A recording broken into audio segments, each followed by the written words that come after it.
Parlemen Eropa pada hari Kamis menyerukan agar kelompok teror Hamas dilenyapkan sebagai teguran keras atas serangan dahsyat mereka di Israel Selatan pada tanggal 7 Oktober 2023.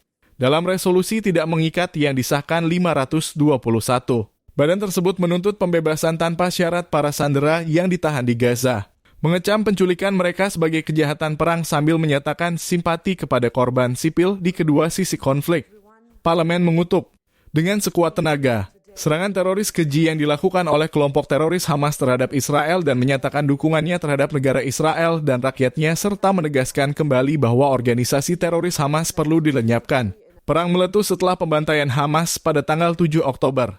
Yang menyebabkan sedikitnya 1.500 teroris menyerbu perbatasan ke Israel dari jalur Gaza melalui darat, udara, dan laut. Menewaskan sekitar 1.400 orang dan menyandera lebih dari 200 sandera dari segala usia dan beberapa negara dengan kedok banjir ribuan roket ditembakkan ke kota-kota Israel.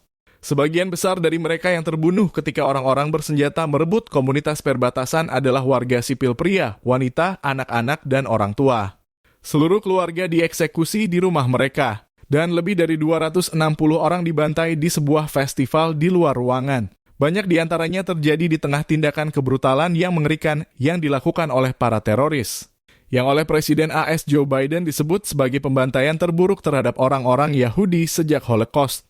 Dalam 13 hari sejak itu, Israel merespons dengan kampanye pengeboman intensif yang menurut para pejabat kesehatan Gaza telah memakan korban sekitar 3.700 jiwa. Israel mengatakan serangannya ditujukan untuk menghancurkan infrastruktur Hamas dan telah berjanji untuk melenyapkan seluruh kelompok teror yang menguasai jalur Gaza. Israel telah berjanji untuk memberantas Hamas dan mengatakan pihaknya menargetkan seluruh wilayah Gaza di mana Hamas beroperasi sambil berupaya meminimalkan kerugian terhadap warga sipil. UE memasukkan Hamas ke dalam daftar hitam terornya, namun Hamas telah dihapus beberapa kali dalam dekade terakhir sebagai akibat dari keputusan pengadilan dan banding. Menyatakan keprihatinan atas kondisi warga sipil di wilayah pesisir tersebut. Resolusi parlemen tersebut menyerukan jeda kemanusiaan di Gaza agar bantuan dapat menjangkau mereka yang membutuhkan dan menekankan bahwa hak Israel untuk mempertahankan diri hanya dapat dilakukan dalam batasan hukum internasional. Seruan untuk jeda kemanusiaan tidak berarti menuntut gencatan senjata. Sebanyak 20 truk bantuan dijadwalkan memasuki Gaza pada hari Jumat untuk pertama kalinya sejak dimulainya perang, kata Presiden AS Joe Biden pada hari Rabu.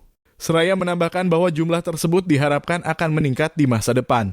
Sebuah komite trilateral yang terdiri dari Israel, Amerika Serikat, dan Mesir dibentuk untuk memfasilitasi dan memantau masuknya bantuan kemanusiaan ke Gaza melalui penyeberangan Rafah di Kairo, kata seorang pejabat PBB kepada The Times of Israel. Parlemen juga mendesak dilakukannya penyelidikan independen terhadap ledakan Selasa malam di Rumah Sakit Al-Ahli di Gaza. Hamas mengatakan ledakan itu menewaskan hingga 471 orang dan menegaskan bahwa itu adalah akibat serangan udara Israel. Israel membantah hal ini dan telah menghasilkan bukti yang menunjukkan bahwa ledakan tersebut disebabkan oleh roket kelompok teror yang diluncurkan ke Israel oleh kelompok teror Palestina. AS, negara-negara barat lainnya, dan banyak analis mendukung penilaian Israel dan yakin jumlah korban tewas jauh lebih rendah.